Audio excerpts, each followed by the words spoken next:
Hi everyone, today we're going to do a little more of this picture.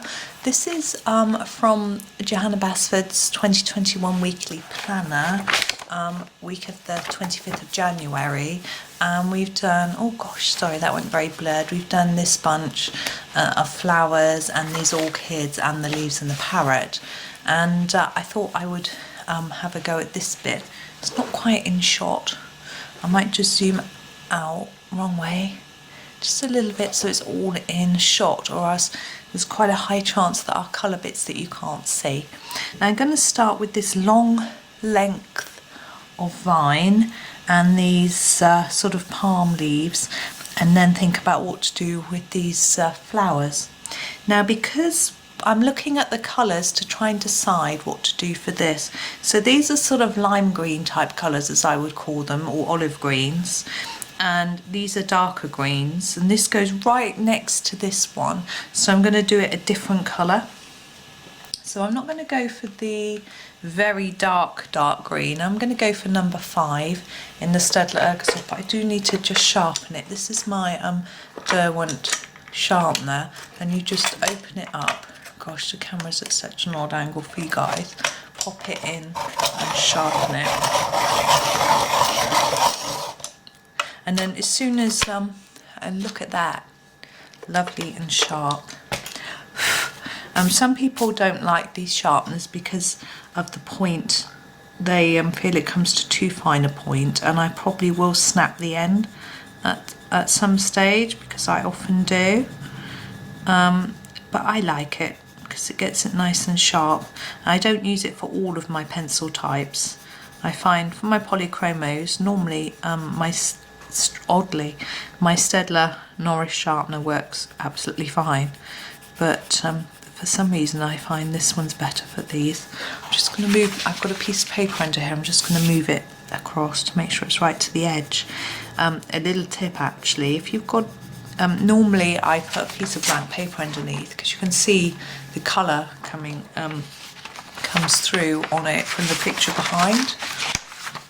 So I put a piece of paper underneath to try and protect the page, and if it slips out a little bit from the book, and say it was here, you would get a little ridge when you're colouring, and that's not very nice.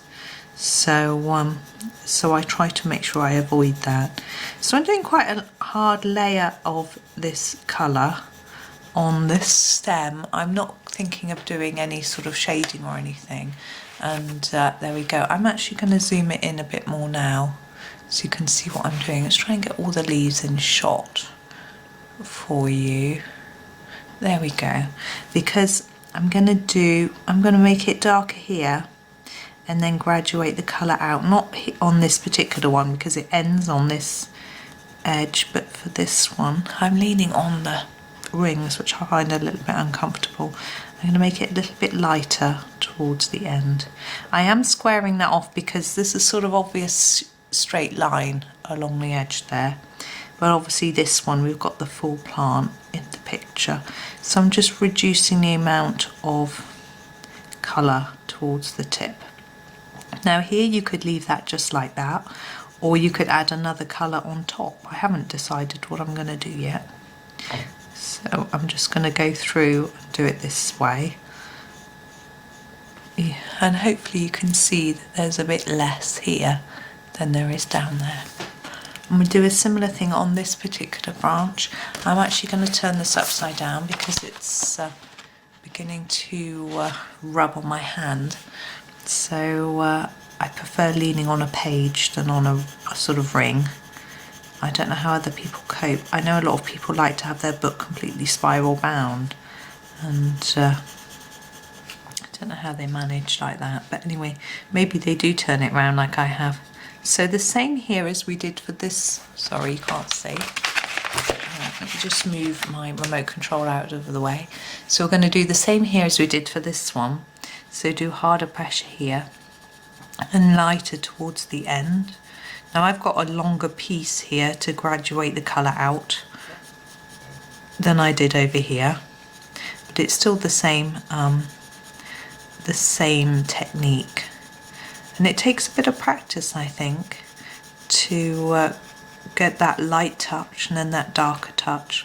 But you can always just do the whole thing with a light touch like this. And then leave that bit and start going a bit harder here, all the way down. So another layer. Then start another layer here. And another layer here and here. And so you still got that graduated colour done in a slightly different way. I think this main part, this sort of bit, I'm going to leave that quite a dark colour and only start fading it once we get into the leaves. Now if you haven't faded it enough, then you can always get a little eraser. I'll show you with this one because I feel that's too dark on the end. So I've got my little Tombow Mono 0 and I'm just going to erase a little bit of that. Just, I'm erasing really gently. You shouldn't really brush with your fingers. It works out okay for me here because this particular brand of pencils aren't very smudgy. Some pencils will smudge. I find the ones that I find are worse are the Derwent Lightfast that I've got. They're really smudgy, especially if you've got a big dark layer. I can't even rub my hand on top of them when I'm colouring. I have to be really careful, but they do give a fabulous intense colour if that's what you're looking for, although there are some pale ones too which are lovely for blending. So it's just getting used to different pencils have different characteristics, and it's getting used to what you like. Because if you go onto I see colouring groups as a new member and they'll say, what pencils do you recommend? And there are so many different answers and brands.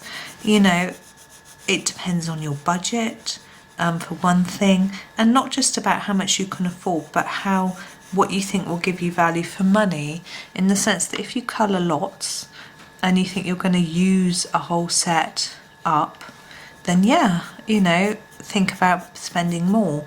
But if it's something that you've picked up and you're not sure if you're going to continue with, then it doesn't seem worth spending lots of money, especially not to start with. I would always recommend people to buy some singles and try them out first. There are different places that you can buy single pencils from different sets. I'm going to do this little stalk here.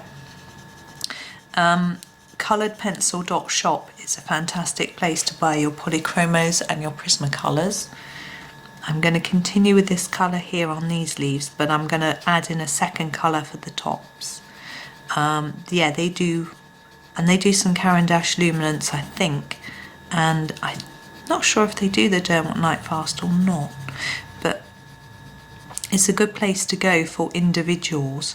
So you can, what I always do is buy greens, because I love Johanna Basford's books and she does so many leaves. Greens is a really useful colour to have lots of. So I buy lots of greens. So I've got all the green Prismacolors, but I haven't got very many other colours in the Prisma brand. They have pros and cons, as do all pencils. And so I've decided to stick with mainly using polychromos. But then when it was my birthday last year, everyone was saying, what do you want, what do you want? And I really didn't know. So I said, okay, I'll try a tin of Derwent Lightfast, and just go for it. And if people wouldn't mind giving me money, then I can put that together and buy this tin. So I have got the tin, and I do use them a fair bit. I've had some great fun with them, great success. So they're a nice one, but it's very personal. Once you get used to also using a particular brand, it can be quite difficult to go and use another one because the technique is different. This technique that I use here for these Staedtlers, it tends to be the same as I use for my polychromos. With this stalk, I'm going to try and make it a little lighter in the middle So I'm doing more layers at each end, a bit of lightness in the middle of it. I don't know if you can see that, I can't really zoom in that much more. Now these leaves I'm going to do in a similar way to these, just because they seem to be part of this plant. They may not be, because we haven't got the full picture here because of it being the calendar. But so I'm going to do quite a dark layer of this at the bottom and just fade it up. Now here where we've got this line down here, you could draw that with a pencil so you know you're exactly right, but I'm just going to guess it a little bit, leave it a bit more organic, look there, and hope that it'll be okay. I'm quite relaxed about that. You know, if you want it to be exactly straight, then go ahead and draw it in. You could even draw a sort of frame around the whole picture, but it doesn't have the same line on the other side, so it's up to you really. You could do a thick black line and then do one on the other side anyway and obscure some of the picture. Something like that if you wanted. There we go. And a little bit on this one too. So I find with polychromos and Staedtler Ergosoft you have to layer up the colours a bit. Now what am I going to do? I want another green. If I use that, it's going to be very similar. Let's try something a little bit different. Let's try the number 57, because we've used combinations of greens in various pictures and in various parts of the picture, and we haven't used this yet. So, and what I'm going to do here is go with the dark layer on the tip and then gently blend it down in lighter layers towards the other green. I'm just checking you can see, making sure it's all in shot for you. So with the, as I say, with the Ergosoft and the polychromos, I find the techniques quite similar in that you have to blend in layers. And actually I have watched Chris Cheng's videos, or Colour versus Colour, you may see her as on Instagram, and she does, her videos are quite advanced I feel, and what she'll often do is do a bit and then she won't show you some bits and you have to have a go yourself sort of thing, which is great if you've got confidence and you're a bit more advanced. And she goes quite fast, you have to keep pausing it. You may be doing the same with mine, I don't know. So she also doesn't speak, which is fine, but sometimes people want an explanation, but she's absolutely fantastic. I'm going to go over all of these with this as well, and she does lots of layers of colour, even though she uses the Prismacolor pencils, but she's got a very, very light touch and gently builds up layers. And actually by following some of her videos for Prismacolors, which I just swapped out for polychromos, I learned a lot of good techniques. But as I say, hers, they are amazing, but they're tricky, they take quite a long time as well. So, but they're well worth having a go at once you feel confident. But it depends what stage you're at really. So I'm just going over all of this, but I'm just putting more colour. Hang on, you can't see. Oh, I knew I would go out of shot. So more colour at the ends and reducing the pressure towards where it meets the other colour. So what I've done, Colour with Claire has an extremely useful PDF file on her website. You can just look her up on the search engine. Her colouring tutorial videos are brilliant as well, by the way. And she has a conversion chart between different brands of pencils, and one of those is between polychromos and Prismacolors, so I do refer to that as well. So when I'm watching Chris Cheng's video, it will say use this Prismacolor number, whatever it is. I go and look on her chart and see what she recommends is the closest, because she's got both sets, so she's been able to do a conversion. Now there are some colours that there aren't equivalents of, and that's where you can become a little bit unstuck, particularly if you haven't got much confidence and you have to sort of guess. and it can be difficult because I think, oh well, I'll pick up X pencil, and then the next colour she reaches for, I haven't got an equivalent, and the one I just used would have been better than, and you think, oh no, what to do? But you have to just go with it. There we go. That's all the greenery. It actually looks quite similar to that really, doesn't it? But hey ho. I'm just going to try and move that into the middle and do these flowers. I think we're all in shot, just about. I can't see the full screen of my my camera, which really doesn't help. Okay, now we've got in this picture, I've just lined it up, I'm going to show you. So we've got blue, this sort of turquoisey blue, and orange and purpley pink. We've got the purpley pink again and purple. We've got a sort of orange there. So I'm thinking either to sort of do another colour, I think would be nice. So either red, or we haven't done a sort of bright, a sort of normal blue, you know, like, but there's quite a lot of blue on the parrot. So I think I'm going to go for, maybe, yes, that might work. So I'm thinking this pink here, which is the salmony pink, it's number 25. And then this very reddish pink, which is 23, and the red, which is 29. I think I'm going to go for that combination. I'm going to start with the darkest first, which I like to do. So this is number 29, which is the red. And I'm going to start in the middle and just work some colour into there. And you see I'm going to fade it out quite quickly, so I've got room for my other shades as well. Now I'm ignoring that bit. I've just made the decision to ignore it. I'm just checking you can see. Now I think these bits, these little bits that are underneath will probably be darker. So we're going to do a fair bit of red here because we might not have room for the lighter pink. This one's a bit longer though. As I'm colouring, I'm listening out quite anxiously because in the kitchen here where I am again today, the smoke alarm battery just went, and it's, I don't know what it is, it's got a life of its own. It's powered by the electric, but it's also got a backup battery in case you have a power cut, which is really good. And so that backup battery is gone.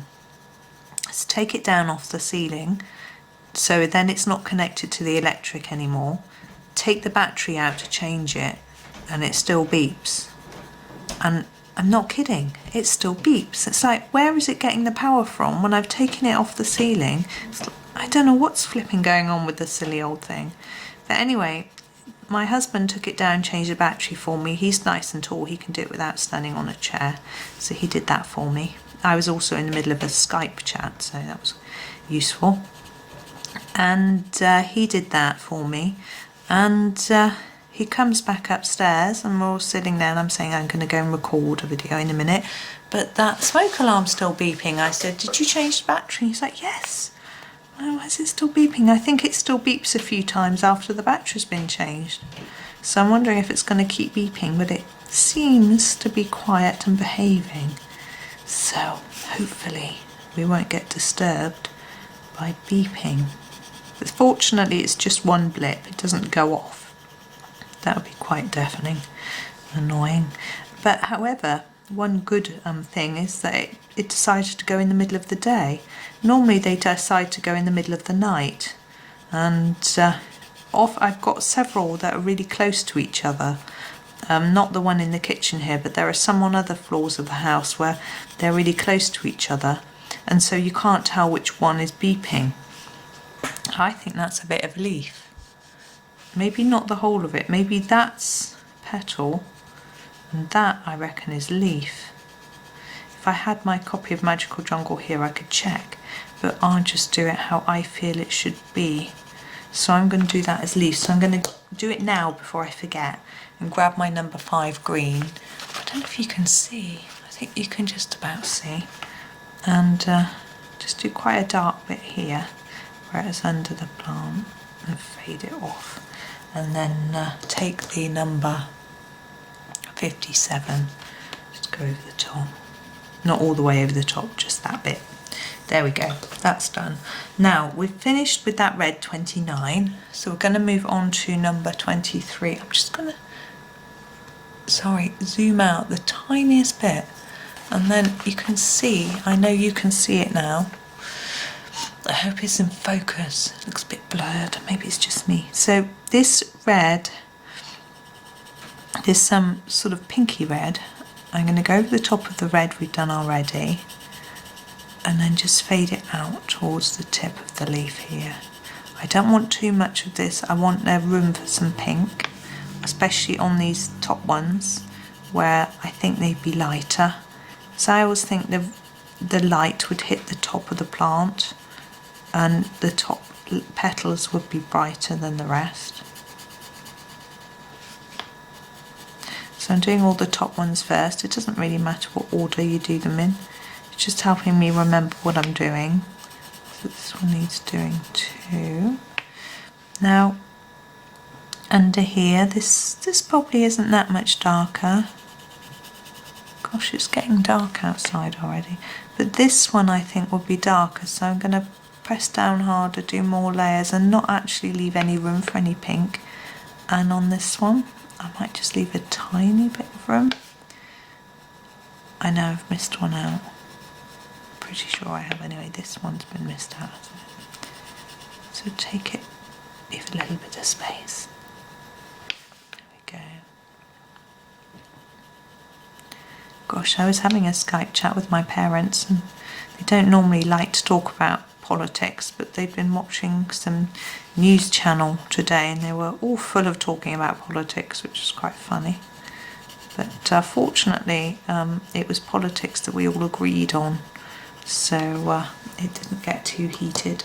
They don't like to fall out with me anyway over politics. This is number 25. I know we haven't done this one yet. I'm just anxious to get on and see what it looks like. So I'm just going to do quite a heavy layer of this on the tips. As I say, I'm not doing these little ones. I want them to remain darker.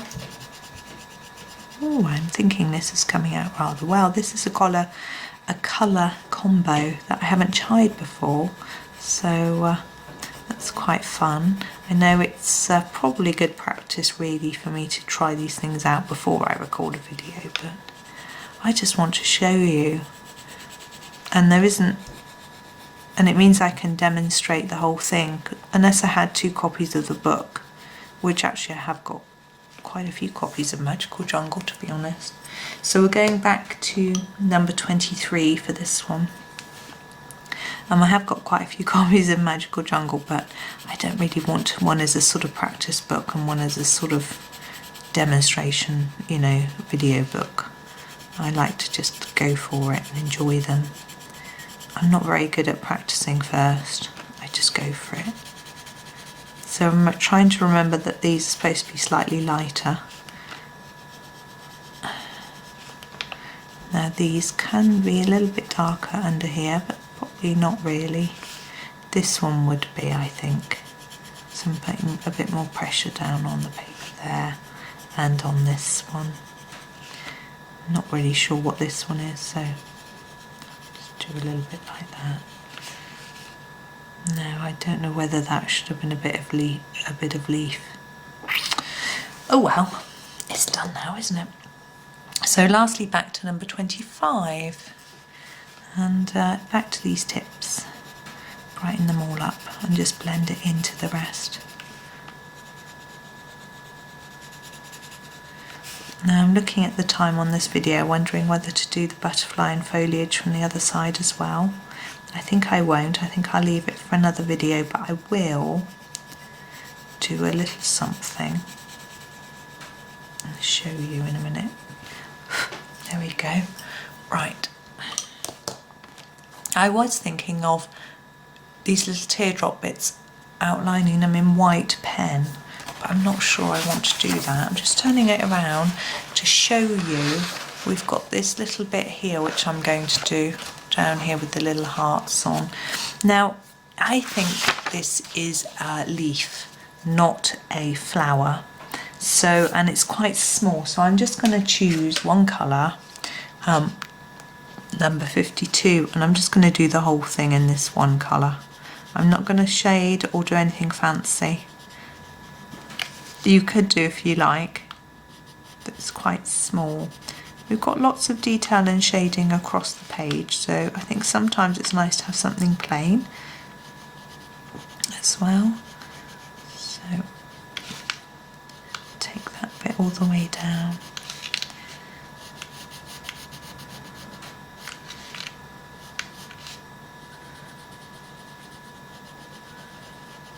There we go.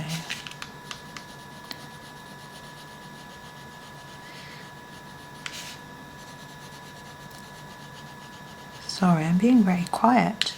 It's quite a small little area. You're probably all thinking, has she accidentally muted herself? But no, just getting this bit done. There we are. I'm just going to leave that like that, ever so plain. And we're going to, so that's the main part that we did today. And we've still got that little bit over here to do, which I shall do in the next video. So I shall sort of leave you with that. Oh, we've got a little parrot peeping in. And there we go. So I hope you enjoyed that. Thank you very much for watching and happy colouring.